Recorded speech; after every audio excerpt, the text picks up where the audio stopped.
ഇവിടെയാണ് നിങ്ങളും ഞാനും തമ്മിലുള്ള വ്യത്യാസം. ഇതൊക്കെ ഹാൻഡിൽ ചെയ്യാൻ ഒരു പ്രത്യേക സ്റ്റൈല് വേണം. അതല്ലാതെ ഇങ്ങനെ തേരാപ്പാറ നടക്കുന്നുണ്ട് യാതൊരു ഗുണവും ഉണ്ടാകാൻ പോകുന്നില്ല. നോക്കിക്കോളൂ. ഓ സോറി, താങ്ക് യു. എന്താ എഴുതിയിരിക്കുന്നത്? I love you. ഇത് അവള് വാങ്ങിച്ചാൽ വാങ്ങിച്ചാൽ വാങ്ങിച്ചാൽ ലൈനിൽ വീണു എന്നർത്ഥം. വാങ്ങിച്ചാലല്ലേ? വാങ്ങിക്കും. Just watch. Keep it with you. Keep it.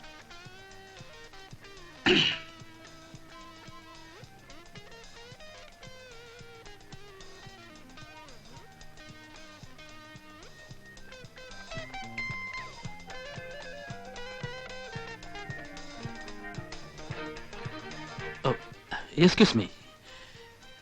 ഇത് കുട്ടിയുടെ കർച്ചീഫല്ലേ? അയ്യോ അല്ല. അതെ, കൈയും താഴെ പോകുന്ന ഞാൻ കണ്ടതാണ്. ഇതങ്ങോട്ട് വാങ്ങിക്കു കുട്ടി. ഇതിലെന്താ എഴുതിയിരിക്കുന്നത് കണ്ടോ? വായിച്ചു നോക്കിയിട്ട് വാങ്ങിച്ചാ മതി.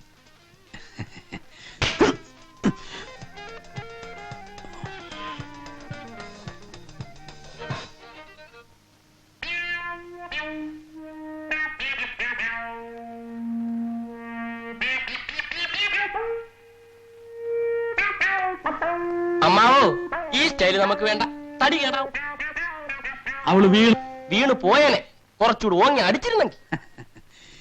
ഇതൊന്നും കണ്ട് വിരളാൻ പാടില്ല കുഞ്ഞുങ്ങളെ. തൊലിക്ക് നല്ല കട്ടിയാണല്ലേ? ഇതും ഒരു തുടക്കമാണ്. അടുത്ത പ്രാവശ്യം അവള് പിച്ചാത്തിക്ക് കുത്തും. അതോടെ ഒടുക്കം.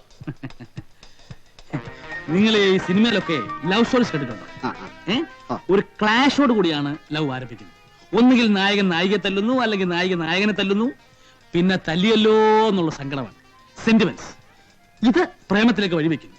പിന്നെ പ്രേമം, പിന്നെ ആത്മഹത്യ, അല്ലെങ്കിൽ വില്ലൻ തല്ലി കൊല്ലും. കല്യാണം. ചുമ്മാ കയറി പ്രേമിച്ചാൽ ആദ്യം ഏത് പെണ്ണു ഒന്ന് ഉടക്കും. അത് അവരുടെ സ്വഭാവമാണ്. അതമ്മാവൻ പറഞ്ഞ ശരിയാ. വർഷം കുറയായി പലതിന്റെയും പുറകെ നടക്കും. ഇതുവരെയായിട്ട് ഒറ്റ എണ്ണം പോലും തിരിഞ്ഞു നോക്കിയിട്ടില്ല. അതിന്റെ രഹസ്യം എന്താ? തല്ലു കൊണ്ടിട്ടുണ്ടോ? ഇഷ്ടം പോലെ. പെണ്ണുങ്ങളുടെ തല്ലു കൊണ്ടിട്ടുണ്ടോ? അതിനുള്ള ഭാഗ്യം പോലും ഉണ്ടായിട്ടില്ല. അതാ അടിയുടെ ചൂടറിഞ്ഞെങ്കിലേ പ്രേമത്തിനും ചൂടുണ്ടാവും. നിങ്ങളുടെ കാര്യം ചെയ്യും.